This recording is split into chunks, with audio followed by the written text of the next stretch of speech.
What's the significance to have a name on a building? Well, the fact that it's a women's sport, I think, is huge. It's a sport of volleyball, is also makes it huge. And you know, volleyball in this country, Nebraska is the epicenter of volleyball in this country, and so it's only fitting to me that this goes up to honor Nebraska volleyball here and kind of, like I said, set the stage for the rest of the country. Like, we value Nebraska volleyball here is important. It's a big deal, and we're putting up all this to make sure it's a symbol for all that. So I think it still blows my mind, to be honest with you, that they've done this. And it's done some amazing things here, and it's going to keep going. We broke another record a couple nights ago, so it's going to keep going. It's awesome to see this. When they first told you they were going to be naming this after you built put a statue, what was your reaction when they first told you? I told them I didn't want it, and then Troy said they were going to do it, and he said, this is before we even talked about me retiring. He told me this a long time ago. They were going to do it. They wanted to do it this fall. And this has been in the works. And it's true. That's what I told Dave. I don't want to coach for this statue out here. So anyway, it's just part of all how it worked out. But you know, Troy's doing a great job. He's rebranding Nebraska. He's doing some really creative things, and this is huge. What do you want this statue to inspire in people when they see it? You know, students maybe visiting campus for the first time, as they walk by this, women athletes seeing this for the first time, knowing what you've done for the sport. Yes. I think the biggest thing is the moms and daughters that may come up here to see this. Like, and maybe it's their first time coming to a Nebraska volleyball match, but again, it just cements all the things that Nebraska volleyball is for, and what we've done here, and how we've the nation and everything.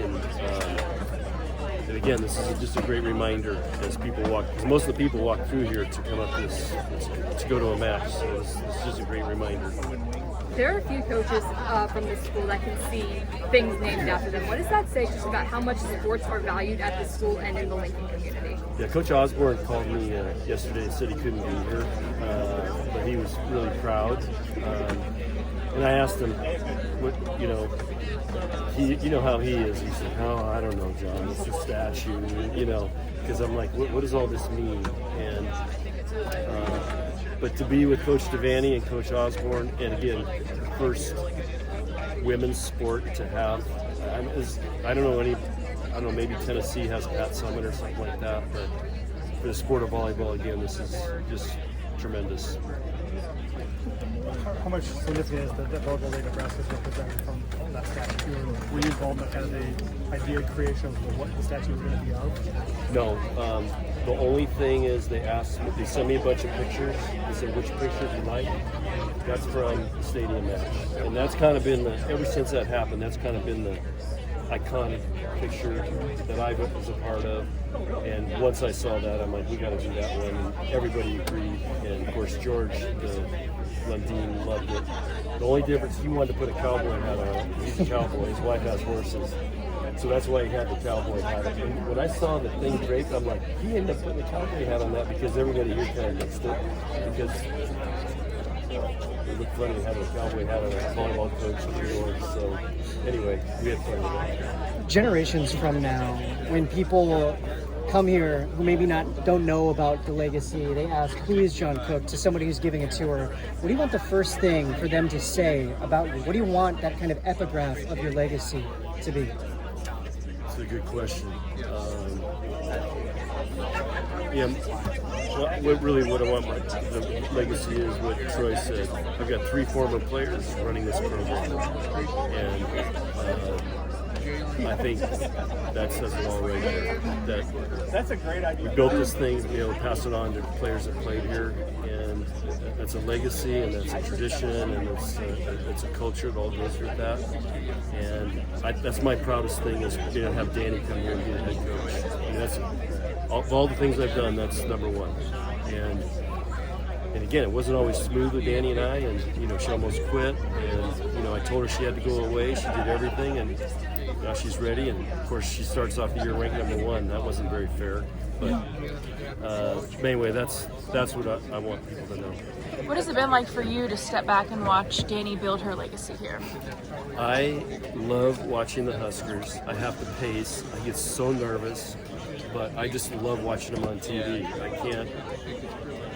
can't explain it, but it's so exciting. And part of it is they're really good. So that part is really fun to watch.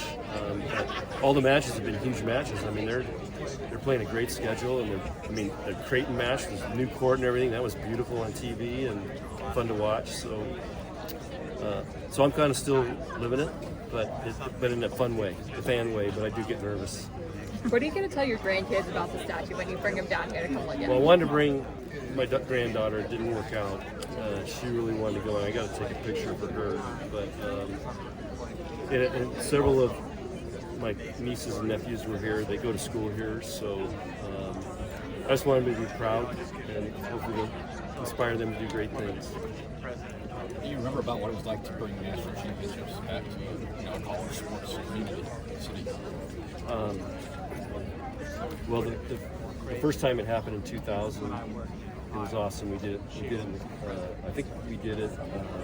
We did it in the Coliseum. But we had police escorts and all that, so I was like, wow, this is really cool. But it was always a big deal, and it was important. And it's always a really tough time of year too. I mean, it's literally right before Christmas. So those are some pretty epics. And then the best one was in 17. They wanted to go to Raising Cane's, so we whipped the bus in there, took over the whole place. Well, of course, the last time I've been to Raising Cane's. Not that it's not good, it's a place to hang out. Thanks.